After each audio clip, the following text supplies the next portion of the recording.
I turned myself off, and you please go ahead.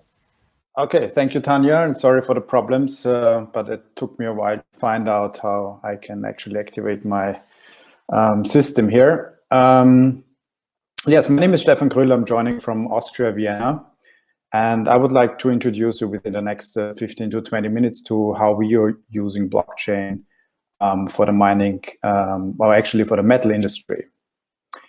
Let me start off with one thought. So the Internet of Things will not only dramatically change the way we look at manufacturing, but also the world of materials, such as of steel, which is also my personal background. I joined the steel industry almost 2 decades ago, and was a managing director of one of the leading European steel distribution companies that in the late 80s enlarged its activities into the region of Central and Eastern Europe. So basically what is nowadays Central Europe. For those of you who are not so familiar with the steel industry, let me give you a short introduction. So steel is not only the key material to many of the industrial sectors in Europe, and I would say backbone for the globe, in general, backbone for development globally, but also plays a very important role in our everyday life. Did you know that each of us in Europe consumes almost 1 kilogram of steel per day? That is surprising, but when you think about it, I mean, we all use public transport, we all work and live in buildings that are also contain steel materials. But there's another resource that is becoming far more important, which is data. And 3 years ago, this article just blew my mind. And ever since then, I was kept with the question of how to actually tap the value of data for the steel and metal industry. I started my journey doing some research on what's actually driving the metal processing industries right now. So basically my former customers, which are companies from the mechanical engineering, machine building, and steel construction sector. And what I've learned is that the #1 topic there at the moment is automatization and connecting equipment, connecting machinery in order to enable smart manufacturing. And there are studies that say that in only 5 years from now, there will be probably 10 times more machines connected to the internet than there are humans on the planet. So the question for me was that if we are now connecting the machines to the internet, where steel is being processed, so what about the materials that are being processed on these machines? How are they being able to, how can we address them in a digital way? Yeah. And today we provide the information, the quality information regarding metallurgical products and steel, basically on documents by so-called mandatory inspection certificates. So that's paper. Yeah? That's paper that's being handed over together with each shipment of materials. And in these papers, parties or steel producers basically to certify the compliance with relevant standards, but also these papers carry important material properties and all the relevant test results. And when I did my research, I just started to understand what numbers we are talking about. Yeah, so only in Europe, it's around 100 million certificates that are being created, exchanged, and stored every day. And of course, with a huge disadvantage because all the data still is not machine readable. And this is exactly what we are solving with Steelbot Smart, our company. So we provide the physical material a digital identity that travels with the physical metal, so that companies can replace basically these paper certificates with traceable, tamper-proof digital records using the blockchain. In order that this data is then maintains to be available, yeah, for instance, to be used for smart manufacturing, but also in future to assess carbon emissions. And here the value is not only to digitize the paper-heavy process that I illustrated before, but also to enable entirely new business models that are built around the idea of the combination of quality data with a digital identity. So at the end of the day, we could say a digitally enriched material or a digital asset. The way we approach this topic from the technical side was basically in 3 steps. So first of all, we had to completely rethink the architecture of how this data is actually kept. Yeah? We had to think of it as a shared data layer that serves as the industry's single source of truth, because so far each party keeps its own data in its own silos. And the target, of course, is to make this data available in a decentralized network where each party first maintains full control and ownership of the data, but the data can be also shared in a trustworthy manner across company boundaries in a peer-to-peer way. The second thing we had to change is the way this data is captured, recorded, and stored at the end of the day.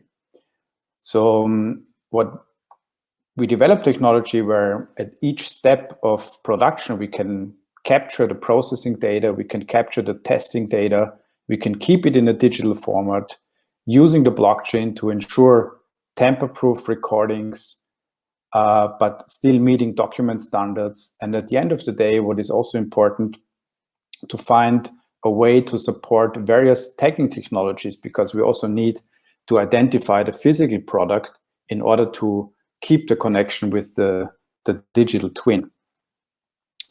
And here we're using technology of our co-investor, an Austrian-based company called Riddle & Code, that specializes in creating trustworthy connections between the physical world and the digital world. And this is technology that has been used already in a number of other projects and use cases in other industries, like the banking industry, like the automotive industry, and the telecommunication.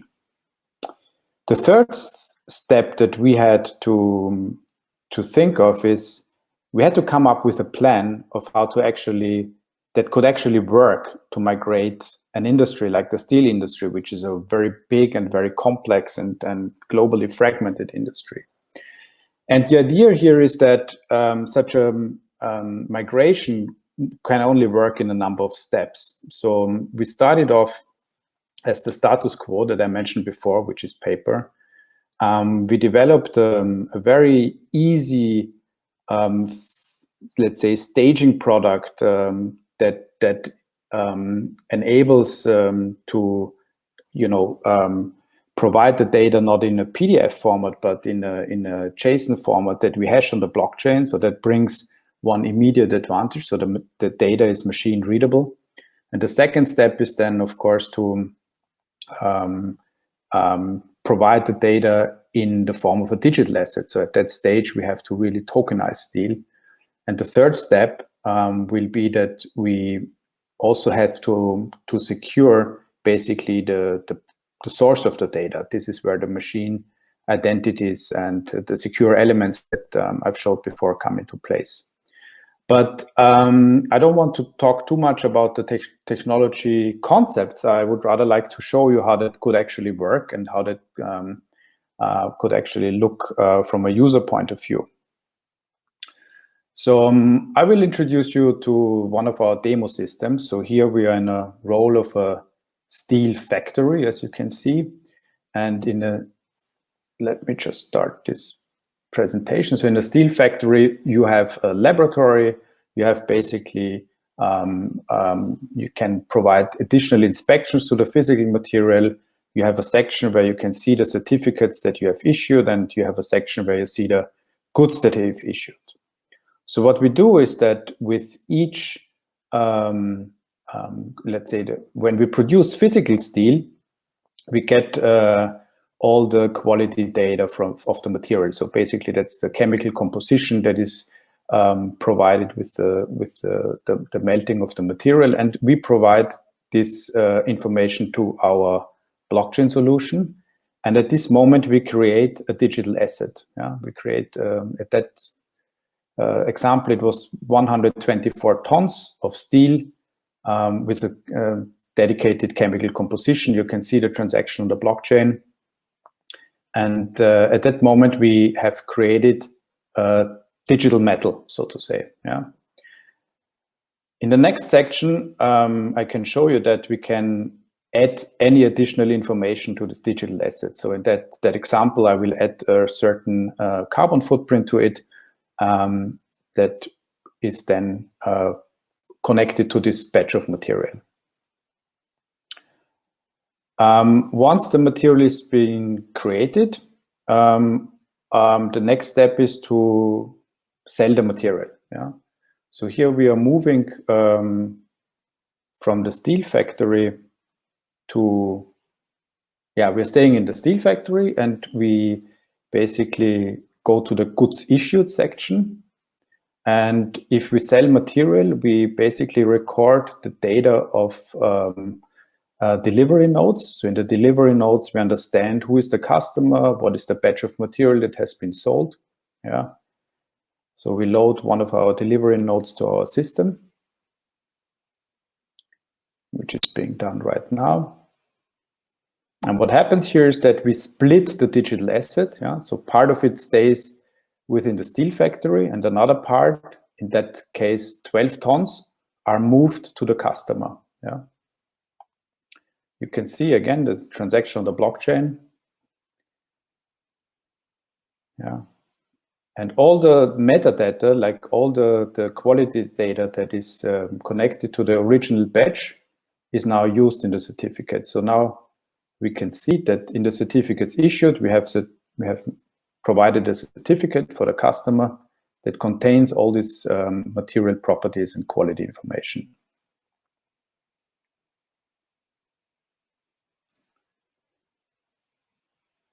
So, yeah, and here you can also see in the goods issued section. So this way now we move to the customer,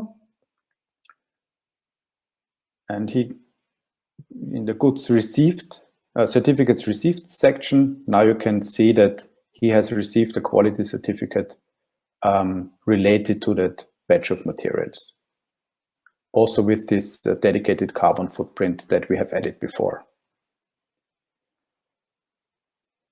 So this is how we track quality data along the supply chain. And the drivers that we see for such a solution are basically three main drivers. So first of all, it's the topic of traceability. So we have more complex product designs, we have more complex technologies, we have a globally fragmented supply chain. And that means that there is rising awareness of safety, and that means also that the standards for traceability are continuously increasing.